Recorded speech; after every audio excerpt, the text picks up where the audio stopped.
Vous êtes des millions de personnes à nous suivre un peu partout ici en Guinée et à travers le monde. Mesdames et messieurs, bonsoir. Merci de choisir Espace TV pour vous informer et bienvenue dans cette nouvelle édition dont voici les principales articulations. À la une de l'actualité, élection présidentielle du 18 octobre 2020, Moussa Solano demande à Cellou Dalein Diallo de reconnaître sa défaite et donc de reconnaître les résultats définitifs publiés par la Cour constitutionnelle. Dans une interview exclusive qu'il a accordée ce dimanche à Espace TV, cet ancien ministre de Lansana Conté a aussi invité les Guinéens au calme et à la retenue. Vous l'entendrez dans cette édition d'information. Et puis c'est une expérience sans doute terrifiante que vient de connaître la famille de l'artiste guinéen Lama Sidibé dans la nuit de ce samedi à dimanche 8 novembre. Des individus armés ont attaqué son domicile situé à Lambani. Pas de pertes en vies humaines, mais d'importants dégâts matériels ont été enregistrés. Nous ferons le point dans ce journal. L'opération de Diego Maradona a été une réussite totale, mais l'ancienne star du football argentin va rester plusieurs jours à l'hôpital à la suite de l'opération de l'hématome qu'il a subi à la tête à Buenos Aires, a déclaré son médecin. Nous sommes dimanche 8 novembre 2020. Encore une fois, mesdames et messieurs, bonsoir et bienvenue. Oui, l'arrêt de la Cour constitutionnelle sur les résultats définitifs de l'élection présidentielle du 18 octobre dernier a été rendu ce samedi à Conakry. Et sans surprise, elle confirme les résultats proclamés par la Commission électorale nationale indépendante CENI le 24 octobre dernier. Alpha Condé est donc réélu pour un mandat supplémentaire de 6 ans avec 59,50% des voix contre 33% pour Cellou Dalein Diallo, le candidat donc de l'Union des forces démocratiques de Guinée, UFDG. Tous les recours portés par 4 donc des 12 candidats ont été tout simplement écartés par la Cour. Compte rendu, Mamadou Kalisso et Aboukoria Kourma. En pleine séance de la Cour constitutionnelle, cet observateur électoral de la diaspora africaine en Europe fait un malaise. Panique totale dans la salle. Le président décide d'interrompre l'audience. Très vite, il a été évacué dans une structure sanitaire.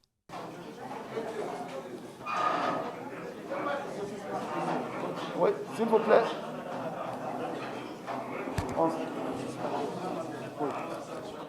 On va suspendre l'audience pour gérer cette...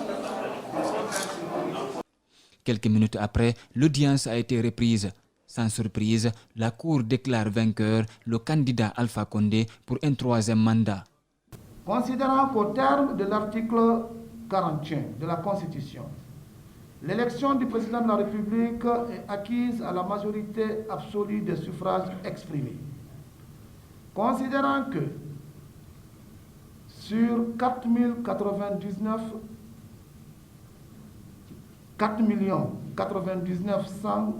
152 suffrages exprimés, M. Alpha Condé, candidat d'RPG Arc-en-Ciel, a recueilli 2 438 815 voix, soit 50%, supérieur à la majorité requise, qu'il convient donc de le proclamer élu dès le premier tour président de la République de Guinée au terme du scrutin du 18 octobre 2020. Aucune requête formulée par les opposants pour contester les résultats diffusés par la CENI n'a été prise en compte. Elles ont toutes été rejetées par la Cour. Au fond, déclare tous les recours mal fondés.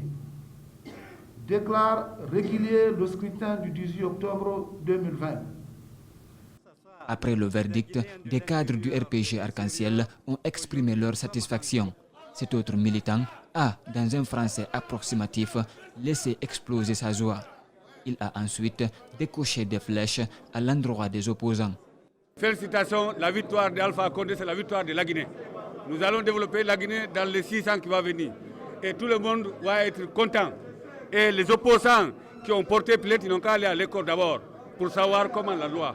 On vous remercie. Cet autre candidat malheureux, qui n'a d'ailleurs pas contesté les résultats de la CENI, semble consommer sa défaite. Au fait, moi je suis républicain, je suis déjà au service de la nation en tant que député. Ce qui m'incombe, c'est la stabilité de mon pays. Et oui, et comme il fallait s'y attendre, le président de l'UFDG et ses alliés réunis au sein de l'ANAD rejettent catégoriquement ces résultats proclamés par la Cour constitutionnelle, des résultats faux et fabriqués par la Commission électorale nationale indépendante en faveur du candidat au pouvoir, estime-t-il. Et Cellou Dalein Diallo invite ses militants et tous les citoyens épris de démocratie et de justice à s'opposer au troisième mandat d'Alpha Condé. Alseni Bari commence les images d'Aliouba. C'est sans surprise, Alpha Condé remporte l'élection présidentielle selon la Cour constitutionnelle. Au lieu de 59,49% comme l'avait préconisé la CENI, la Cour constitutionnelle augmente 0,1% au candidat Alpha Condé. Pour le président de l'UFDG, la Cour constitutionnelle a manqué son rendez-vous avec l'histoire.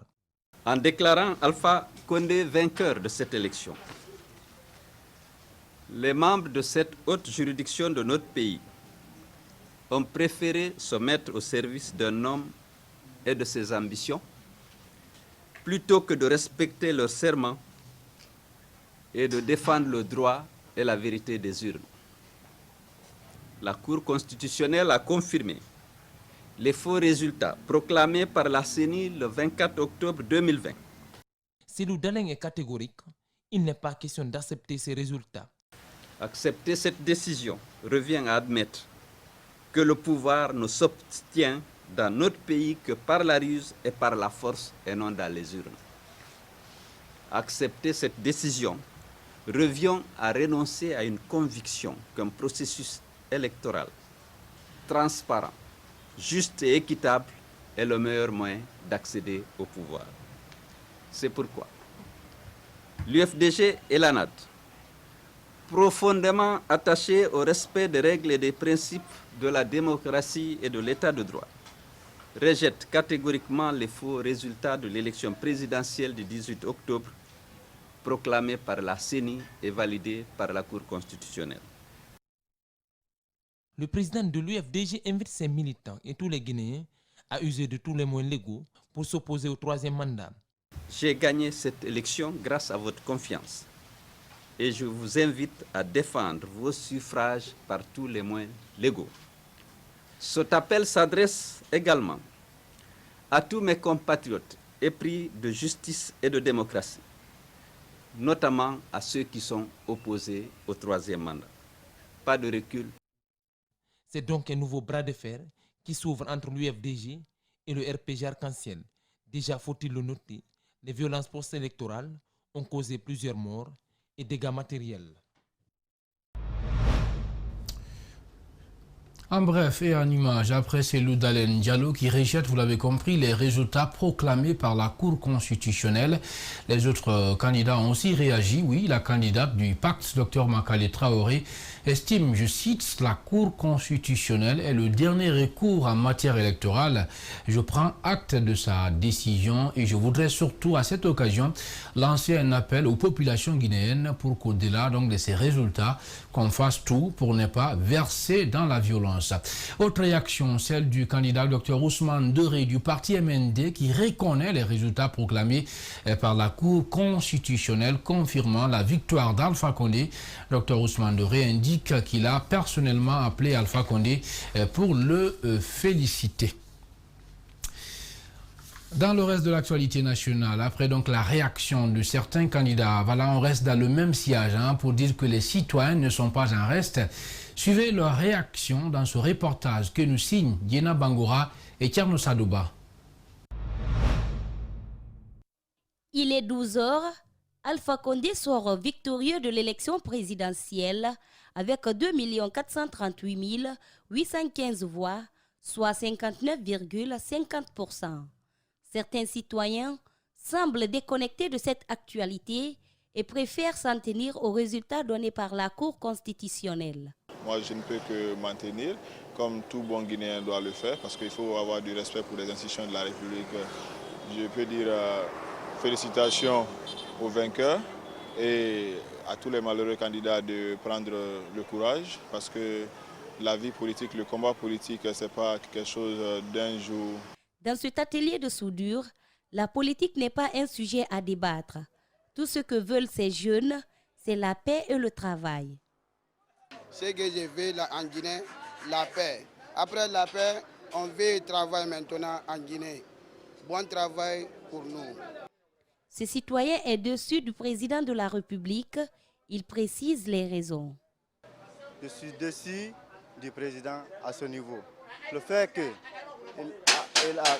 a trahi son serment qu'il avait prêté devant tout le monde entier, voulant se présenter à un troisième mandat est un parjure.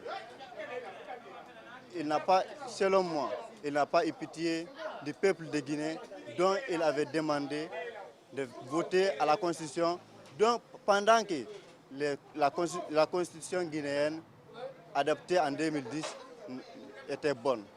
Cette dame se réserve de manifester sa joie par peur de se faire violenter par les militants des partis déchus. Son souhait cependant est que le pays soit émergent et stable sous ce troisième mandat du président Alpha Condé.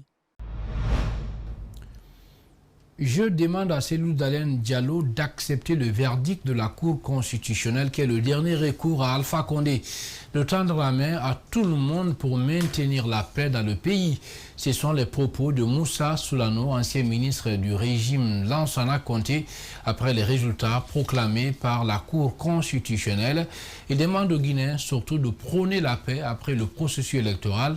André Mossi Milimono et Abouakar Keke Bangoa l'ont rencontré. Suivez leur reportage. Le verdict de la Cour constitutionnelle vient mettre un terme au processus électoral en Guinée en donnant Alpha Condé vainqueur avec 59,50% dès le premier tour. Des acteurs politiques ont aussitôt réagi. Moussa Solano a d'abord félicité le président Alpha Condé pour sa réélection avant de l'inviter à tendre la main à tous les acteurs politiques pour poursuivre le développement du pays. Je voudrais également, comme vous venez de le dire, féliciter le président de la République, le professeur Alpha Condé, pour son élection à la magistrature suprême du pays, qui tend la main à tout le monde. Et c'est ça, oui, parce que le rassemblement, c'est justement tendre la main. Parce qu'on ne peut pas rassembler si on n'a pas appelé. Il s'agit de tendre la main à tout le monde. Ce ne sont pas les candidats seulement. C'est à tout le monde, tous qui peuvent apporter leur contribution au développement de ce pays. Après le verdict de la Cour, Cellou Dalein Diallo a aussitôt réagi pour contester les résultats. Moussa Solano lui demande d'accepter le verdict de cette institution qui est le dernier recours. Je voudrais que mon ami et frère Cellou, c'est vrai qu'il a beaucoup combattu, il se bat pour qu'il puisse faire, pour qu'il participe de son mieux à parfaire la démocratie, qu'il accepte le verdict, comme les autres. Beaucoup d'entre eux l'ont fait. Il appelle l'ensemble des Guinéens à prôner la paix et la stabilité dans le pays. La paix devient alors ce que chacun doit prêcher chez soi, dans chaque famille, au niveau de chaque entité. Plus nous cultivons la paix, plus nous allons vers la promotion d'une démocratie paisible, participative et constructive. Je vous le disais au sommaire, qui en veut à l'artiste Lama Sidibé? La question mérite d'être posée. Tenez-vous bien, 7 pick-up d'hommes lourdement armés ont fait une descente musclée chez lui aux environs de 22h ce samedi. Ils ont défoncé portes et fenêtres, saccagé les télévisions et les armoires. Tout est mis donc à sac chez lui, même s'ils n'ont pas arrêté quelqu'un de la famille, car Lama Sidibé était absent. Ils ont emporté une somme de 30 millions de francs guinéens et des bijoux de grande valeur, selon Madame Sidibé. Alceni Bari et Abouakar Din Kamara sont allés faire un constat. Suivez leur reportage. Lambani, chez Lama Sidibé. Si le dehors paraît calme, faisons un tour à l'intérieur. Une famille désemparée, qui a reçu une visite musclée des forces de l'ordre. Ce samedi, selon elle, nous n'aurons pas d'interview devant la caméra. La femme de l'artiste préfère nous parler en off, par crainte pour sa vie. Après l'horreur vécue ce samedi, dit-elle, il était 22 heures passées lorsque cette pick-up d'hommes lourdement armés, composée de policiers, de gendarmes, agents des BAC, ont fait irruption dans la concession de l'icône de la musique pastorale. Ils mettent la famille au respect, démolissent tout et commencent une inspection digne d'un film fiction. Les télévisions n'échappent pas, les lits renversés, les armoires mis à terre, même dans le plafond. Ils fouillent tout. Les toilettes ont été minutieusement visitées. Les téléphones des jeunes et de toute la famille ont été confisqués, puis restitués après avoir pris tous les numéros. Ces forces de l'ordre, si l'on peut les appeler ainsi, rendaient compte en direct de leurs actes à leur hiérarchie, par téléphone, selon la famille. La fouille terminée, ils estiment qu'ils recherchent une puce Cellcom. Étrange recherche, nous confie la famille. Mais ces hommes en uniforme ne vont pas se limiter là. Selon Madame Sidibé, 30 millions et des bijoux de grande valeur l'appartenant ont été emportés. Mais personne n'a été arrêté. Ce dimanche matin, la famille n'est pas au bout de sa peine. Elle décide de porter plainte. D'abord, à la police de Lambagny. Peine perdue. Elle est renvoyée vers le commissariat central de Nongo. Là-bas, les agents sont plus courtois. Ils écoutent la famille, prennent la déposition. Un coup de fil met un terme à la procédure. Leurs responsables, selon nos interlocuteurs, leur indiquent que c'est une patrouille mixte. Ils ne peuvent pas toucher l'affaire. La patate est chaude. Chacun veut se débarrasser.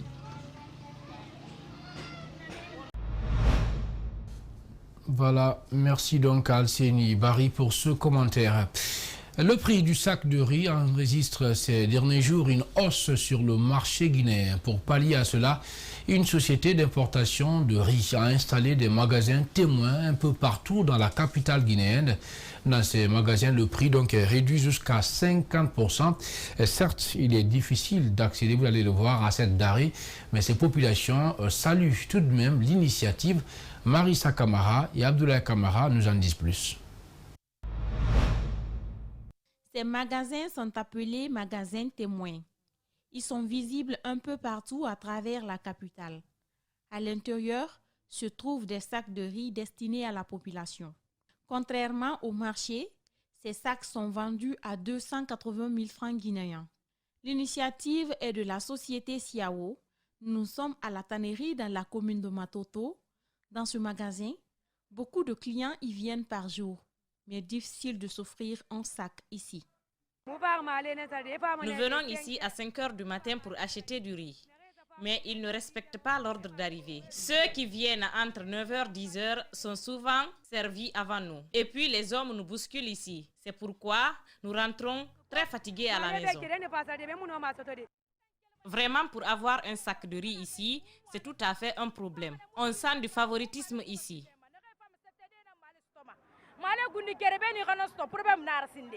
Cette autre femme patiente toujours. Malgré sa souffrance, elle remercie Siao pour cette belle initiative et interpelle le président de la République d'œuvrer pour le maintien de ce prix. Grâce à Siao, les gens s'approvisionnent du sac de riz à 200 000 francs. Mais ils ont commencé le favoritisme. Ici, il faut la force d'un militaire pour avoir le sac. Nous souffrons beaucoup. Alpha Condé doit nous aider à avoir le même prix dans les quartiers.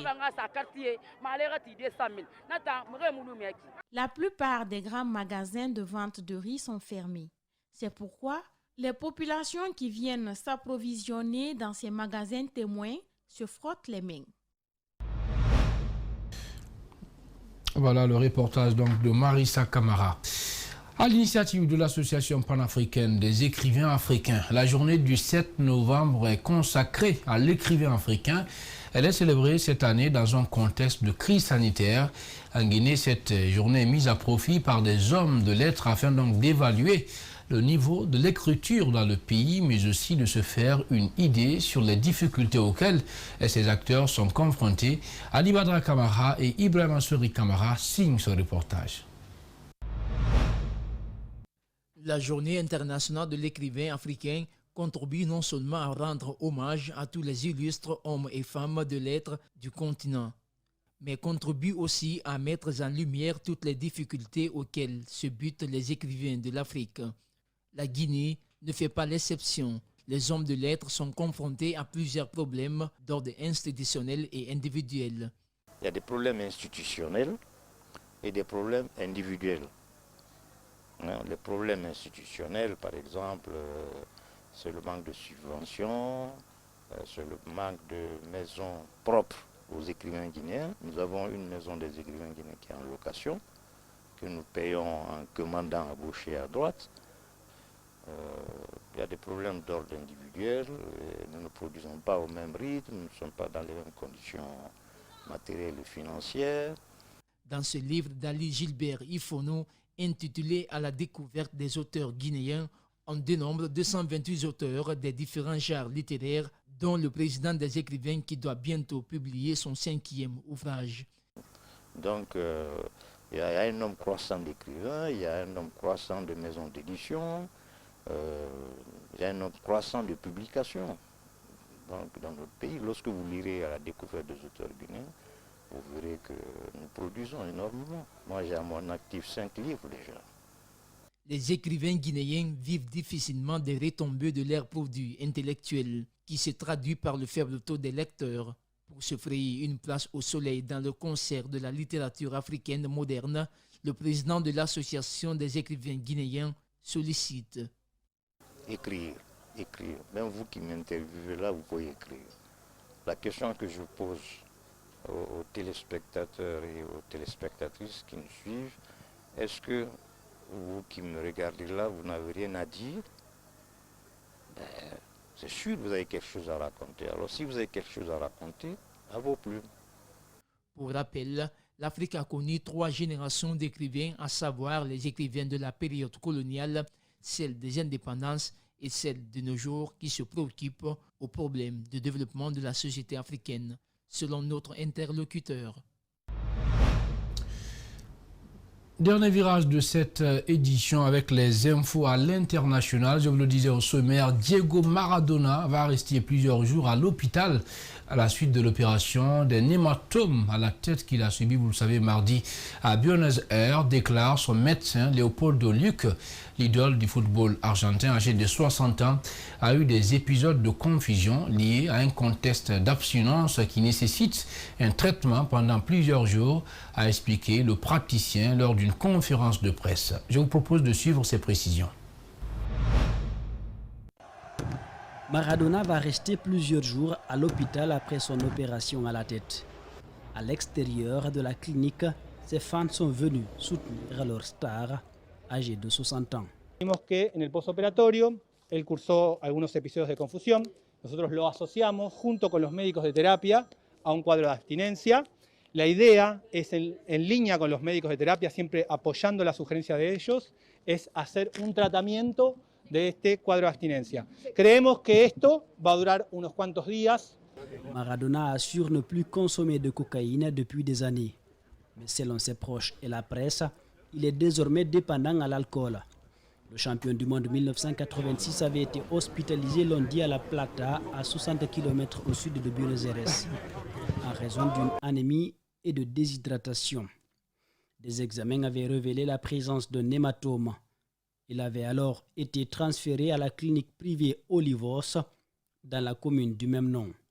La vie de Diego Maradona a été rythmée par de nombreux problèmes de santé, dont certains liés aux excès en tout genre qui l'ont parfois fait flirter avec la mort. Diego Maradona, légende du football argentin, ne souffre d'aucune complication neurologique et connaît une guérison étonnante 24 heures après son opération qui lui a valu un message de soutien d'une autre star argentine, Lionel Messi. Voilà, mesdames et messieurs, c'est cet élément qui met fin à cette édition d'information, une édition réalisée par Al-Gassim Yaliba. Elle a été conduite à la régie et au cadrage par Lamine Silibé, le très discret, assisté d'Abakar Fotesouma. Merci à tous de l'avoir suivi. Où que vous soyez dans le monde, mesdames et messieurs, nous vous souhaitons une excellente suite des programmes sur Espace TV. Bonsoir.